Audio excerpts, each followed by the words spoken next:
Sud Radio a le plaisir d'accueillir Franck Renoir. Bonjour Franck. Et bonjour. Alors vous êtes basé où dans la vallée du Rhône ? À Vauvert.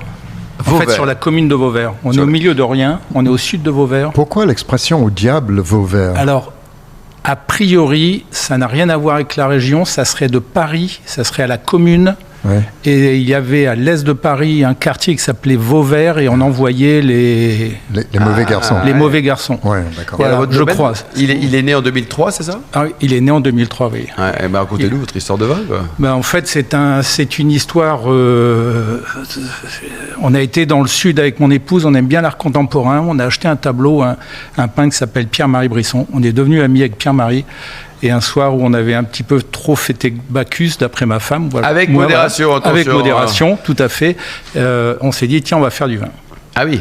Et vous avez gardé votre femme ? Et on a gardé, oui, je pense qu'elle a un peu regretté cette soirée pendant quelques années. Mais je suis toujours avec Nadine. Depuis combien de temps ? Et depuis 40 et quelques années. On vous embrasse, bravo voilà, Nadine. Voilà. Ouais. Et quelques temps après, je rencontre par hasard un jeune œnologue bordelais qui s'appelle Stéphane Beuret. Ouais. Et puis on devient amis aussi. Et puis un jour, il y a une luzerne qui est à vendre de 2,5 hectares. Ouais. On achète la luzerne, il n'y avait rien. Il y avait quelques vignes c'est super, autour. C'est sûrement une terre à vigne, la luzerne. Alors, on avait quand même creusé un petit peu avec une mini-pelle. On s'est aperçu qu'il y avait quand même un potentiel qui n'était pas négligeable. Et ce qui a été le cas. Il y avait des vignes avant ou il n'y avait que de la luzerne ? Alors, on a récupéré des vignes qu'on n'a pas gardées. Et petit à petit, on a racheté des vieilles vignes. On a planté des jeunes vignes. Et qui est devenu la luzerne ? Parce que nous, on est... Eh bien, la luzerne, en France. Maintenant, vous avez un chai de 800 mètres carrés. Vous avez une centaine d'oliviers, un parking. Et voilà, tout ça, c'est après, une la toute luzerne, petite partie. Si vous l'enfouissez, ça apporte de l'azote. Ça peut être très, très bénéfique. Et pourquoi le nom Scamandre ? Alors, Scamandre, ce sont les Grecs qui ont amené, quand ils ont créé Marseille, Phocéa, et le Scamandre, c'est le fleuve jaune dans lequel Achille est tombé. Ah bah voilà. Et le rapport avec chez vous ? Et le rapport, c'est que l'étang de Scamandre est juste au sud et qu'on cherchait un nom pour ce domaine nouveau, qu'on a cherché partout, on est passé par des agences et tout ça, puis un jour, on s'est dit, mais pourquoi pas prendre Scamandre ? Et on a pris Scamandre. Très bien. Bon, voilà, c'est clair. Va pour Scamandre. Tout simplement. Allez, racontez-nous combien d'hectares aujourd'hui ? Alors, on a 30 hectares et 10 hectares de vignes. Voilà. Au total, 30 hectares, oui. Voilà. 30 Et puis surtout, en finalement quelques années, enfin en une vingtaine d'années, vous êtes devenu une référence en agroforesterie pour tout le pays. Oui. Ouais. On vient de très très loin chez vous pour voir comment vous travaillez. Alors pas le vin, tout le monde s'en fiche, par contre comment vous travaillez, non, ça c'est génial. Les vins sont très intéressants aussi, mais la façon de le faire. Non, c'est vrai que l'agroforesterie, on est tombé dedans par hasard, c'est-à-dire que j'avais compris, mais moi je viens pas du monde du vin. Vous avez fait quoi vous ? Je faisais de la chirurgie orale. Chirurgie orale. J'étais chirurgien dentiste de formation et spécialisé en chirurgie orale. Rien à voir avec rien à voir. C'est aussi un métier de bouche. Voilà, on peut dire ça comme ça. Joli. On travaille sur des racines. Voilà, on peut. Voilà. Et donc, j'avais compris que le vin, c'est le sol. Que le chai, tout ça, les barriques, les machins, c'était la façon de finir le travail, mais c'était le sol. Si on voulait avoir notre vin, il fallait qu'on ait notre sol. Et si on voulait avoir notre sol, il fallait qu'il soit le plus équilibré possible. Pas les sols vivants, c'est un mot qui est galvaudé à mon avis, c'est un sol équilibré. Et pour avoir un sol équilibré, il faut mettre des arbres. Et c'est par hasard que j'ai rencontré une maraîchère qui s'appelle Charlotte et qui m'a fait rencontrer la société Agrouf, qui sont les spécialistes depuis 30 ans de l'agroforesterie. Et ça m'a paru, c'était une évidence. Donc on a planté depuis 2500 arbres. 2500 arbres 2500 arbres. On a une forêt, on a une belle forêt de 1 hectare. On a des haies, 1 kilomètre de haies. Il y a des oiseaux ? On a 34 espèces d'oiseaux différentes. Ah oui, vous imaginez ? Vous avez des kobolds voyageurs ? C'est très rare. C'est quasiment unique. On peut les accueillir. Hein, s'il faut. Attention, ils peuvent se reproduire. Non, mais c'est vrai que c'est essentiel parce que au rythme où ça va, il va y avoir plus d'insectes et d'oiseaux en ville qu'à la campagne. Parce qu'en ville, il n'y a pas de pesticides, qu'à la campagne, malheureusement, il y en a beaucoup.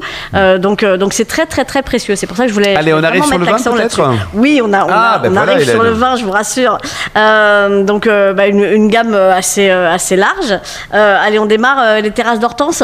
Terrasse d'Hortense, donc c'est ce qu'on appelle entrée de gamme. Enfin, c'est un vin qui est assez facile à boire, on va dire, qui est sur des vignes un peu plus jeunes, avec un élevage moins long que le reste. Quand je dis moins long, c'est quand même 2-3 ans d'élevage. Ah oui. C'est comme ça, c'est notre terroir qui veut ça. On ne peut pas du mettre temps. en vente du jour au lendemain. Ouais, c'est pas bon, quoi, C'est ça comme va. ça. Ouais. Et il faut du temps. Et 10 ans, c'est mieux. Mais 10 10 ans, ans, c'est 2-3 mieux. ans, Ah c'est oui. pas mal.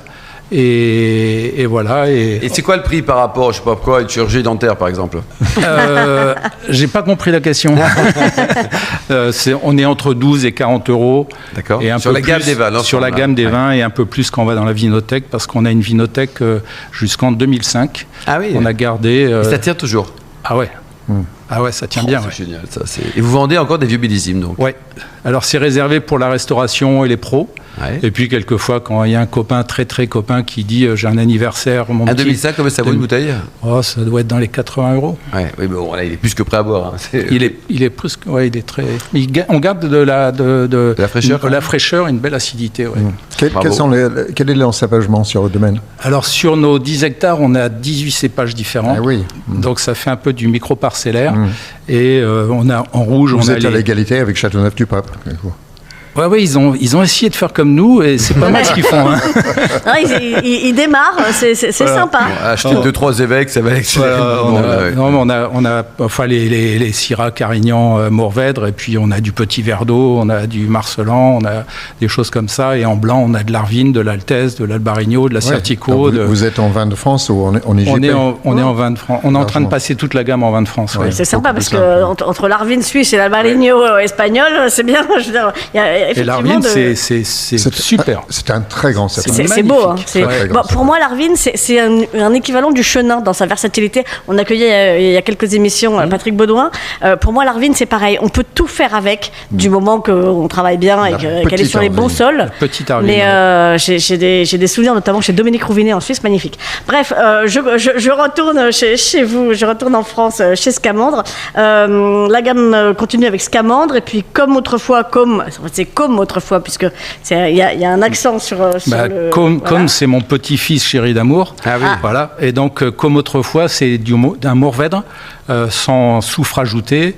Qu'on a mis pas mal de temps à faire. C'est un ancien maître de chez, Édouard Syntex, qui travaille près de chez nous, qui est un super gars, et qui nous a dit un jour, est-ce qu'on pourrait pas essayer de faire un vin sans soufre? Alors, on a essayé plein de trucs. Au début, c'était vraiment pas bon. Et maintenant, on a un vin qui est très agréable, très épicé, comme peut le donner le Quel est le Mourvèdre. secret de faire un vin sans sulfite rajouté? L'hygiène. Oui. L'hygiène, c'est moi, Impeccable. les règles que j'avais au bloc opératoire, ouais. je suis un petit peu psychorigide monomaniaque, Ouais, casse-couille. ça sent, Pardon, ça sent. faut ça pas le sent, dire. ouais. Et après, Oui, le vin mais est bon. non, mais c'est une Et- et réalité. sain. Je De toute pense façon, que c'est comme ça. vous avez absolument C'est comme raison. ça. Est-ce que c'est forcément mauvais, les microbes, pour le vin?